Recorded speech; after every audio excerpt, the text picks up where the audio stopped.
Et salutations à vous. Voilà, je voulais vous faire une petite vidéo sur l'univers de Mega, les messagers galactiques, un jeu de rôle et un univers qui m'a toujours tenu à cœur. C'est vrai que j'aime bien les jeux qui ont des thématiques autour de l'espace et du temps.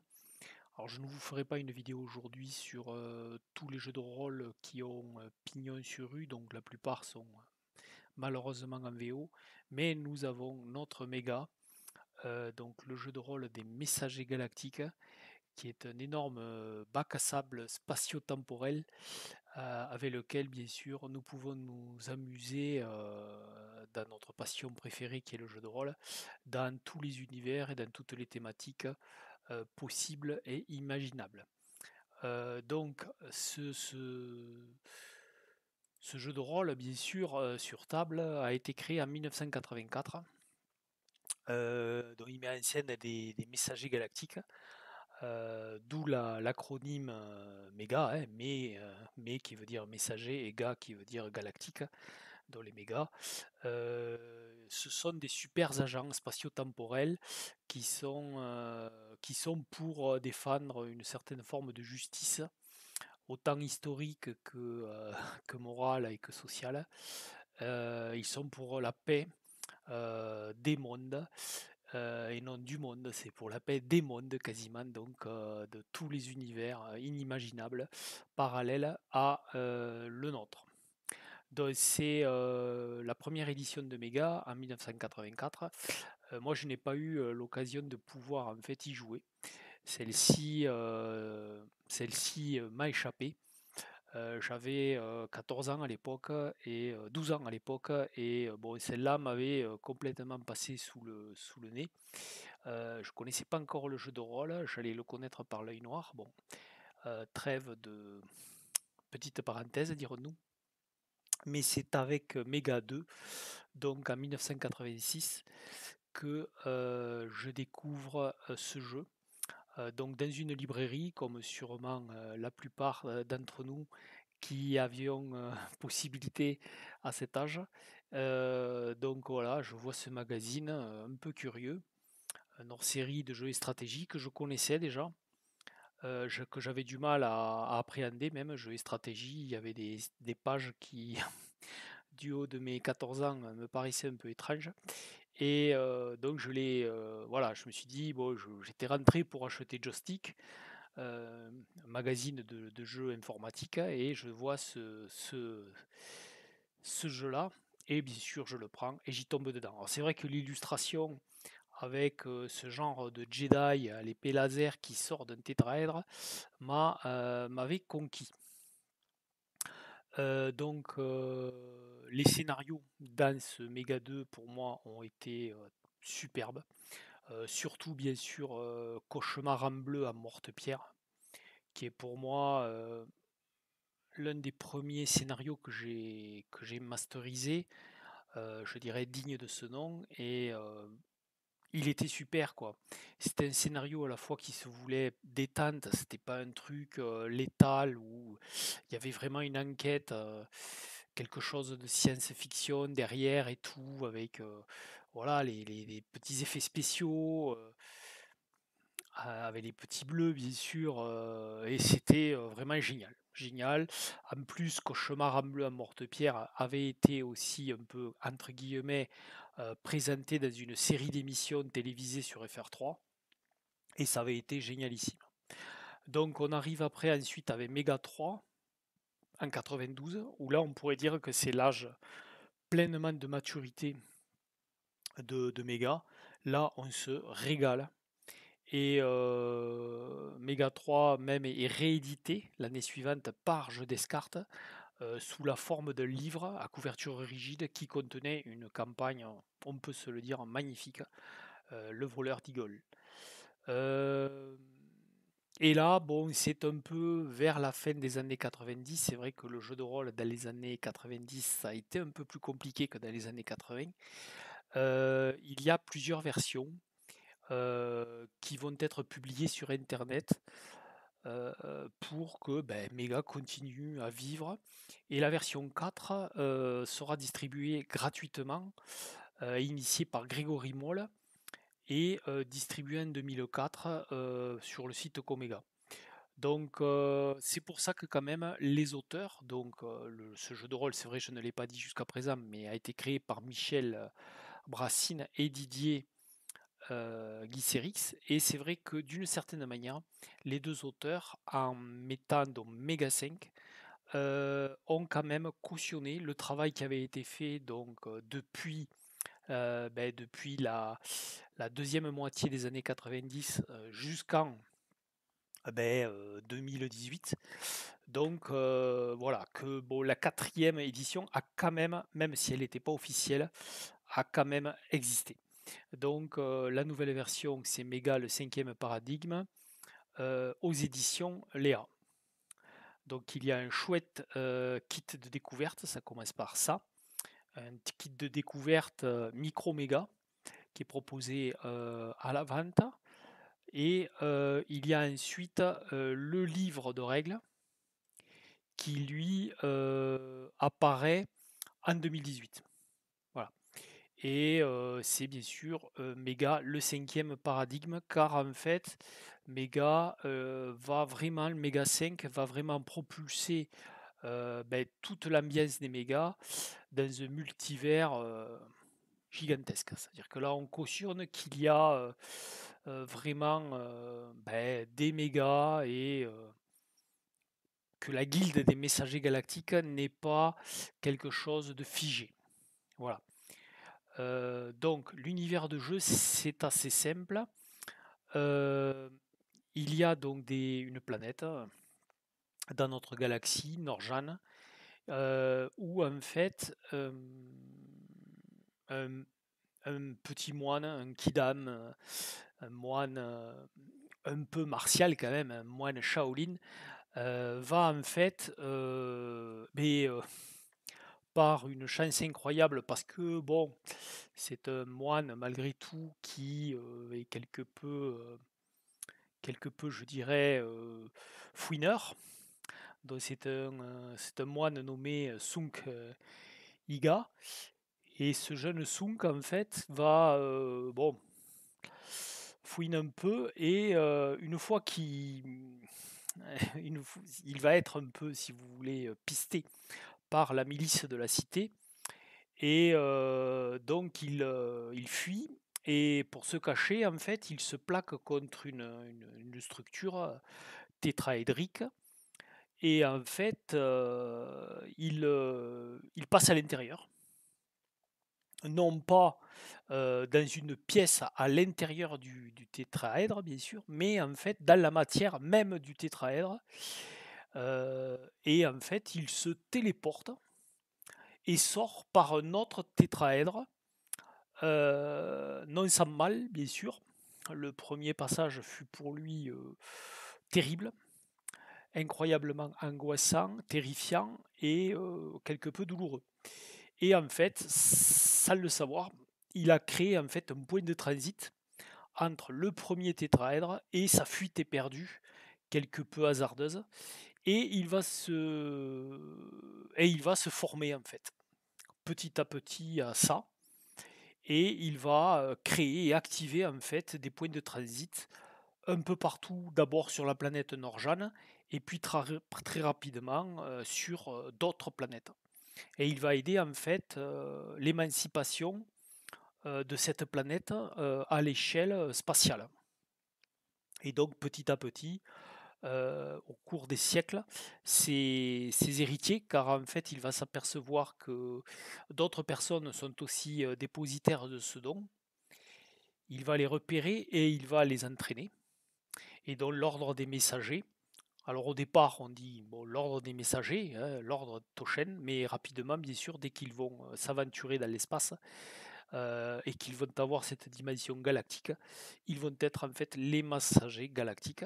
Et en fait, ils vont utiliser en fait petit à petit ces tétraèdres aussi pour l'Empire qui est né sur cette planète. Ils vont l'accompagner. Et ils vont en fait permettre aux puissants de ce monde, aux notables, de pouvoir se déplacer dans leur fief et dans leur domaine le plus rapidement possible grâce à leur tétraèdre. Voilà, donc ils vont prendre en fait une puissance petit à petit, ça va être en fait des éminences grises, et justement ils vont se dire qu'en tant qu'éminence grise, ils ont leur devoir d'assagir les notables et de faire en sorte, bien sûr, que les gouvernements ou les super gouvernements qui vont petit à petit naître au sein de cet empire solaire puis après galactique, qu'ils œuvrent pour la bienveillance de tous. Donc la Terre n'est qu'une planète extérieure à l'assemblée galactique qui va petit à petit se former. En fait, la Terre est tout simplement une planète naïve, primitive, que très rapidement la guilde va dire que toutes ces planètes naïves, primitives, doivent être protégées de l'ingérence des empires à travers les siècles et les millénaires. Et donc il faut laisser ces planètes primitives, naïves donc d'une certaine manière, de tout l'univers galactique qui les entoure. Et les mégas vont veiller à que, bien sûr, les puissances galactiques et nombreuses, immensément nombreuses, car la galaxie est en fait bien peuplée d'espèces curieuses et intelligentes ou un peu moins. Et en fait, les mégas vont les protéger. Et ensuite, bon voilà, la deuxième petite nuance, en fait, c'est qu'un de ces messagers, en fait, au cours de ces pérégrinations à travers l'Empire, grâce au point de transit, va en fait faire un faux déplacement. Et en fait, au départ, ce messager va pas trop comprendre ce qui se passe, mais petit à petit, il va comprendre qu'il n'est pas en fait dans l'univers 1, mais il est dans un genre d'univers parallèle, un univers 2. On pourrait dire 1.2, c'est-à-dire il ressemble fortement à celui qu'il venait de quitter. C'est pour ça qu'au début, il a été assez confus, quoi. Il y avait des petites nuances petit à petit. Il se disait, mais c'est bizarre, il y a des choses qui se calent pas. C'est bizarre, l'univers n'est pas vraiment identique. Il y a des personnes qui ne sont pas là, qui étaient voilà, des choses qui ont changé. Et donc, en fait, ce messager galactique va comprendre qu'il n'est plus dans l'univers 1, mais qu'il est dans un univers parallèle au sien. Et donc là, il se rend compte qu'en fait, il n'y a pas une guilde des messagers galactiques, mais en fait, il y en a plein d'autres, tout simplement, autant qu'il y a presque d'univers parallèles. Donc, en fait, les mégas comprennent qu'ils sont devant une immensité de mondes dont ils vont pouvoir, entre guillemets, petit hommage aussi à une super série, slider. En fait, ils vont pouvoir glisser d'univers en univers en empruntant des points de transit qui ne sont pas disons, qui ne sont pas de leur univers, mais d'univers parallèles. Donc, ça va être incroyable dans le sens de l'exploration de tous ces univers. Comme aucun univers ne se vaut intrinsèquement par rapport aux autres, parce qu'en fait, même on pourrait se dire, on parle de l'univers, le QF1, qui serait bon, l'univers original. Mais on peut très rapidement se poser la question, pourquoi serait-il original? Pourquoi serait-il le premier?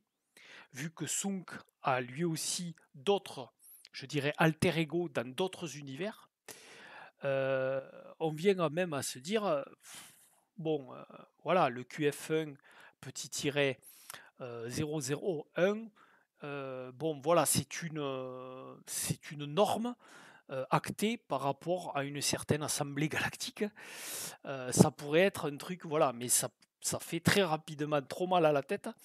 Donc, rapidement, on a considéré qu'il y avait un univers source de référence, mais en fait, parce qu'on peut se poser aussi la question, Sunk est rentré dans un tétraèdre. Bon, c'était un tétraèdre, en fait, est un monument tétraédrique. Mais comment se fait-il que cette pyramide soit sur Norjan, que Sunk l'ait touché? On peut très rapidement penser que, en fait, peut-être que les mégas étaient même déjà là avant que Sunk euh, passe à travers la pyramide. Donc en fait, on se rend compte que c'est le point d'origine est presque c'est presque illusoire de se dire qu'il y a un point d'origine. Disons, moi, c'est un peu l'idée que je me fais de cet univers, quoi, de cet univers de jeu. Dont les mégas sont issus de la Terre ou d'autres planètes, par petites, parce que les messagers galactiques, donc en explorant d'autres planètes, vont trouver aussi, bien sûr, parmi ces habitants-là, des futurs mégas, des résonants, c'est-à-dire des gens qui ont des talents particuliers, psychiques, psioniques, qu'on peut, euh, qu'on peut améliorer, donc les transformer ces gens-là en mégas. Il y a aussi donc des passages dans les autres univers, comme des brèches, et que les mégas ont à devoir de stabiliser. Alors ils peuvent les stabiliser justement en créant un point de transit, comme un genre de petite fermeture éclair, pourrait-on dire. Et autrement, il faut les fermer. Voilà. Fermer ces failles entre les univers parce que tout simplement un univers pourrait grignoter l'autre, c'est-à-dire une réalité pourrait détruire une autre réalité, sans qu'en plus les habitants s'en rendent compte. Si les deux réalités, si les deux univers sont très proches, bien sûr, quand les univers sont diamétralement, disons, très très contextuellement très différents, forcément la brèche va se percevoir. Mais les perturbations sont, je dirais, les gens, malheureusement, les gens naïfs, entre guillemets, qui n'ont pas le talent des messagers galactiques, vont être rapidement soumis, à part ceux qui ont beaucoup de caractère, de volonté, vont être voilà, rapidement soumis à ces perturbations. Là, on voit que on surfe aussi vers une idée qui fera son chemin avec Torg qui naîtra quelques décennies plus tard, je pense. Donc, la guilde a son siège sur Norjan, au sanctuaire. C'est une grande pyramide gigantesque qui est bâtie sur les hauts plateaux de Norjan, donc très difficile à atteindre à l'époque médiévale, beaucoup plus facile bien sûr à un niveau galactique avec des téléporteurs et des super vaisseaux spatiaux. Alors, les mégas, bien sûr, les messagers galactiques vieillissent, ils deviennent de plus en plus puissants pour ceux qui survivent, bien sûr, et on les appelle les vieux de la guilde, en fait. Petit à petit, en fait, ils vont coordonner l'activité des mégas plus jeunes, moins expérimentés.